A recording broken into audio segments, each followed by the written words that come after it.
siempre, es un privilegio poder dirigirme a ustedes y más cuando se trata de hablar con la doctora Laura Ladrón de Guevara con respecto a todo lo relacionado con enfermedades hepáticas, más en esta campaña de concientización unidos en la lucha contra el cáncer de hígado.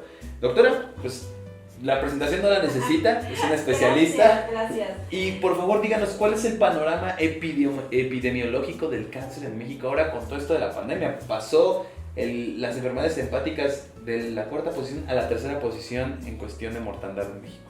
Es terrible la situación en general. Bueno, el año pasado definitivamente el primer lugar de la mortalidad se la podemos atribuir al COVID, porque aunque en las encuestas del INEGI, bueno, en las cifras del INEGI sale como la segunda causa, luego la 4ª causa sale como las neumonías de todo tipo. Entonces las neumonías de todo tipo también pues son muchas de COVID, ¿no? Entonces COVID así como que está empatado con las enfermedades cardiovasculares, las cuales son muy importantes en nuestra sociedad como causa de mortalidad. Entonces, después sigue la diabetes y bueno, nosotros bajamos a, entre comillas, el 6º lugar por la pandemia, ¿sí? Sin embargo, pues si quitamos estas causas de pandemia, seguimos en el mismo lugar, ¿no? Y más de 40,000 muertes al año se deben a las enfermedades hepáticas en general, ¿sí? Pero entre las primeras 20 causas de muerte ya desde hace, yo diría, más de 10 años, está el cáncer de hígado, y esto es una cosa muy importante porque se relaciona tanto a dos causas más importantes y a una tercera causa que no directamente afecta la mortalidad, o sea, no se imprime como mortalidad, pero que sí afecta la mortalidad, voy a decir. Primero a la diabetes mellitus, que es un factor de riesgo, la siguiente a la cirrosis, ¿sí? Y la tercera a la obesidad. Como ustedes saben, estas son nuestras principales pandemias cuando no tenemos el COVID, ¿no? Entonces, la frecuencia del cáncer de hígado a nivel mundial es alta. Como podemos ver aquí, pues sí representa, nosotros tenemos en estas cifras de la Organización Mundial de la Salud, cuáles en estas gráficas de pie, cuál sería el cáncer de hígado, y podemos ver esta naranjita es el cáncer de hígado, ¿no? En números de muertes en el 2020, y este es el número de casos nuevos. Entonces, los casos nuevos casi son los mismos casos que están prevalentes. Eso significa que los que estamos diagnosticando en un año están muriendo en el siguiente año. Y eso es muy malo porque en otros tumores se están diagnosticando y mueren mucho más de forma más tardía. ¿Qué significa?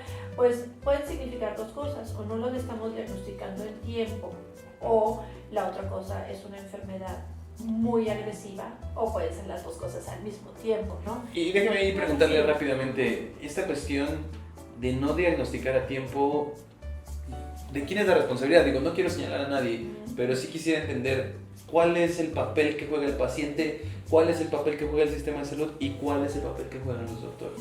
Creo que es una responsabilidad compartida, ¿sí? El sistema de salud definitivamente es el que teóricamente nos cubre a todos y nos debe de como cobijar y dar esta prevención de las enfermedades que se pueden prevenir y detectar temprano, aquellas que podemos detectar temprano. Un poquito como más las enfermedades hepáticas. Exacto, como las enfermedades hepáticas y como el cáncer hepático. Hay cánceres que sí se pueden prevenir, ¿no? Esto lo va a hablar la doctora Torres un poquito más adelante, pero sí, efectivamente, el cáncer hepático se puede prevenir, sí, en varias personas, ¿sí? Y en poblaciones muy específicas también. Esto ya se ha demostrado, por ejemplo, con la vacunación de hepatitis B en China, con los tratamientos de hepatitis C, ¿sí? Entonces esas son cosas que sí podemos prevenir, ¿sí?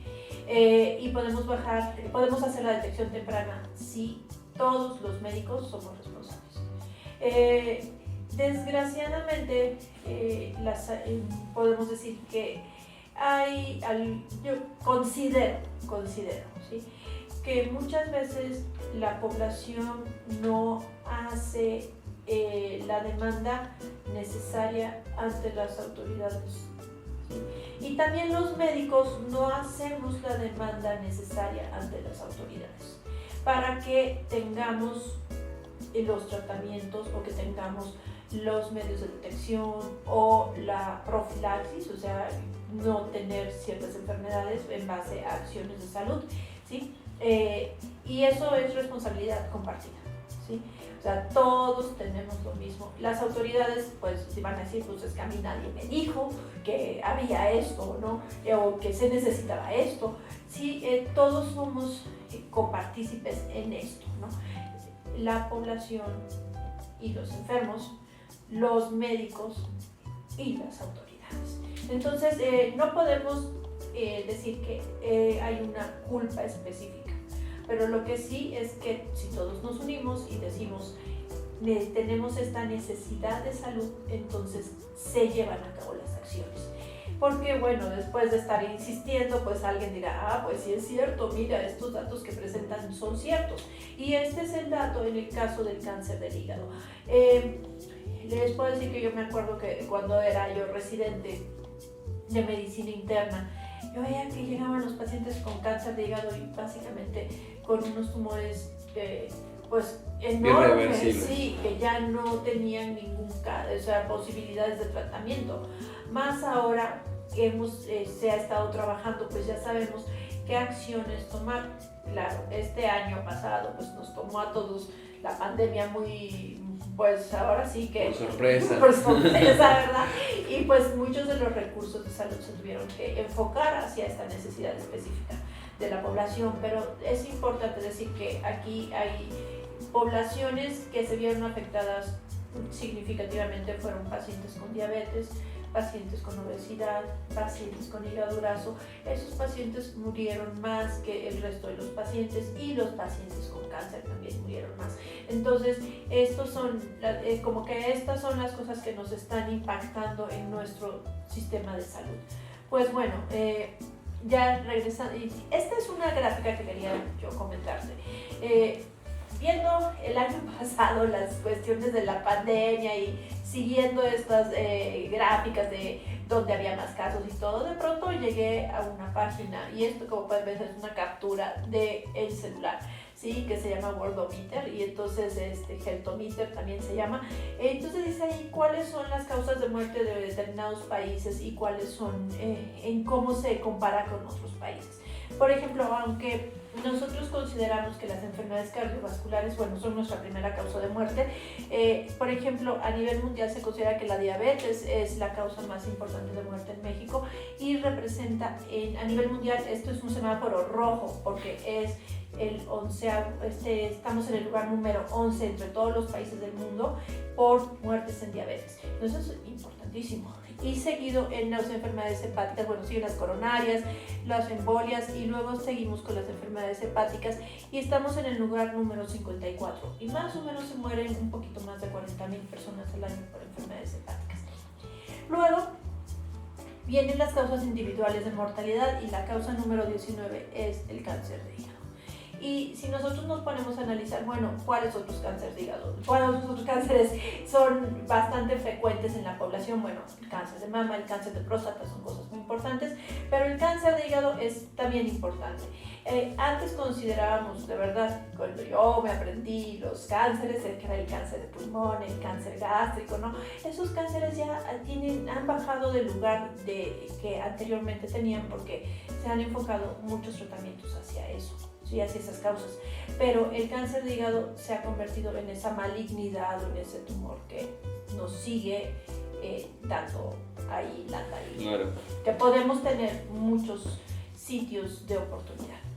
Y doctora, y para ir cerrando esta jornada informativa que me parece más que lúdica, importantísima para que justo en esta responsabilidad compartida entre autoridades, sociedad civil y doctores en este caso, entendamos que de verdad a veces es tan sencillo poder evitar este tipo de enfermedades hepáticas. Sí, a veces se dice uno, bueno, o diagnosticarlas en tiempo para que podamos tratarlas adecuadamente, como este es el propósito de esta jornada, que sepamos qué recursos hay para cada cosa, ¿sí?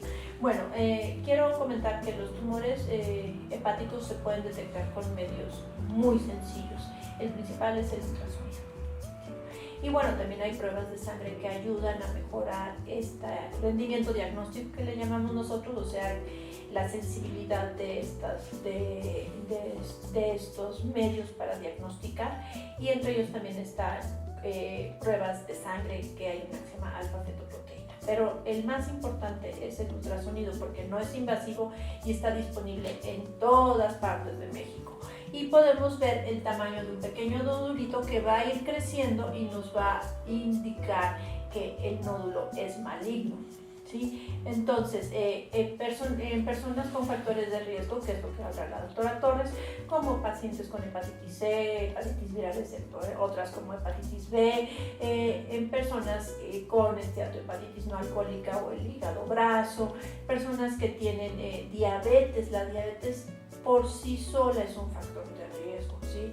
Y personas con cirrosis por alcohol o que toman, esos también están incrementados.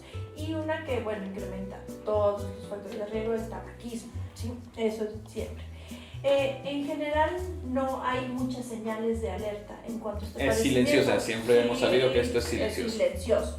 Entonces, el ultrasonido, como podemos vernos y que nos van a decir los doctores, no es el método diagnóstico que es de forma más temprana y rápidamente accesible a todos para hacernos este estudio, y puede detectar muchas cosas, ¿sí? Se recomienda por parte de todas las asociaciones nacionales e internacionales que tienen que ver con el hígado que los pacientes que tienen una enfermedad hepática se hagan el ultrasonido cada 6 meses, ¿sí? Al menos una vez al año, diría yo. Esa era mi pregunta. Esto lo dice para quienes tienen algún tipo de enfermedad hepática, y para quienes no, ¿cuál sería la frecuencia idónea para que haga este tipo de chequeos? Por lo menos esto sí es algo que está muy debatido a nivel internacional, pero las asociaciones europeas nos dicen que las personas que tienen más de 10 años de ser diabéticos deben hacerse un ultrasonido cada año para poder detectar si hay un tumor. Okay. Eso es muy importante. Esa es la principal condición, sí. Que tengas un periodo de diabetes ya detectado durante 10 años e inicies este procedimiento, sí, a través del ultrasonido de manera frecuente, a través de un año, una vez cada año al menos, ¿sí? Entonces, nosotros consideramos que hay cosas que se llaman las barreras para la detección, tanto del tumor hepático como para de muchas otras cosas, ¿no? Muchas cosas tienen barreras, o sea, son impedimentos para llegar al objetivo. Pero uno de los impedimentos que tenemos es que muchos médicos no saben que esto es una de las principales armas y que es realmente accesible a cualquier medio, ¿sí? Y otro es que los médicos a veces, entre que tenemos citas cada 6, los sistemas de salud saturados cada 6 meses, pues le pides el estudio y te lo traen hasta dentro de 6 meses y se lo hicieron, y tú dentro de 6 meses ese ya no es el mismo tumor, si se detectó, ¿no? Entonces, bueno, muchas veces esto es lo que sucede, y creo que eso es algo que se debería atacar. También hay otra cosa que es importante. El paciente también tiene percepciones de barreras, tanto de dónde me lo hago, cuándo me lo hacen, quién me lo va a hacer, cómo llego a que me lo hagan, ¿no? Entonces, todas esas pequeñas cosas que se van interponiendo entre el aplicar un criterio y que sea la práctica, ¿no? Y que te traigan de forma temprana ese ultrasonido, porque si tú vas a ver al paciente después de, ahora que un año los servicios de salud básicamente estuvieron suspendidos, si tú vas a ver el ultrasonido de hace un año, pues el paciente a lo mejor no llega con el ultrasonido, ¿verdad? Porque pues sí, no funciona. Pero o también muchas veces los sistemas de salud están saturados, y pues el ultrasonido te lo programan como para 8 meses y el paciente llega con el médico sin el ultrasonido, pues eso es un caso muy triste, ¿no? Entonces esas son barreras en nuestros medios, pero que regreso a lo que te digo, ¿no? Al principio, es responsabilidad de todos nosotros como sociedad civil pedir que nos apoyen y manifestar estas necesidades a nuestras autoridades para que ellos nos apoyen en este trámite, bueno, en este proceso, ¿cómo se diga? Sí, en este tratamiento que Exacto. va de iniciación, ¿no? Sí. ¿Algún consejo para cerrar, doctora, ahora con esta jornada de difusión que siempre es importante tener? Bueno, Consejo. muy importante que sí quiero es que hay tratamientos para el cáncer del hígado, sí, hay muchos tratamientos y hay tratamientos muy importantes que nos van a permitir que una persona pueda vivir con mejor calidad de vida y más cantidad de tiempo que si tuviera un tumor que no se tratara. Porque muchas veces las personas piensan, bueno, no importa que tenga un tumor, que no me haga nada, ¿no? Bueno, creo que hasta donde sea humanamente y dignamente hecho, creo que los tratamientos han mejorado la calidad y cantidad de vida de los pacientes que tienen cáncer de hígado.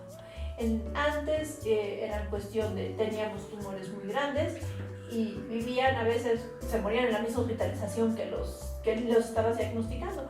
Pero ahora los pacientes pueden, aún con tumores grandes, pueden vivir hasta más de un año. Y ahora sí, ¿cuánto cuesta un día más de vida? Claro. ¿Sí? Es un día más de ver un amanecer, de estar con las personas que tú quieres, de ver a tu esposo, tus hijos, a tus nietos, a lo que sea, ¿no? Entonces, eso es una de las cosas que, mientras se conserve la calidad de vida, creo que es algo que vale la pena. Y ahorita hay muchos tratamientos, como vamos a ver, que nos permiten hacer eso, ¿sí? Y no solo un día, sino muchos días. Que no le tengan miedo, ¿no? No tener miedo a los tratamientos, porque si bien los médicos no somos dioses y no podemos predecir cuántos días va a vivir una persona, podemos decirles un aproximado de acuerdo al tamaño y al tipo de tratamiento que se puede dar. Y eso es muy bueno, ¿no? Porque permite que las personas disfruten más un poco de vida. Sí, sin tanta presión, ¿no? Sin tanta Exacto. incertidumbre. Doctora, le agradezco muchísimo esta Gracias. plática, como siempre, la verdad Gracias. muy ilustrativa. Y seguimos con esta jornada de difusión contra el cáncer de hígado. No se pierdan nuestras próximas conversaciones. De nuevo, muchísimas gracias, doctora. Gracias, Diana. Hasta luego.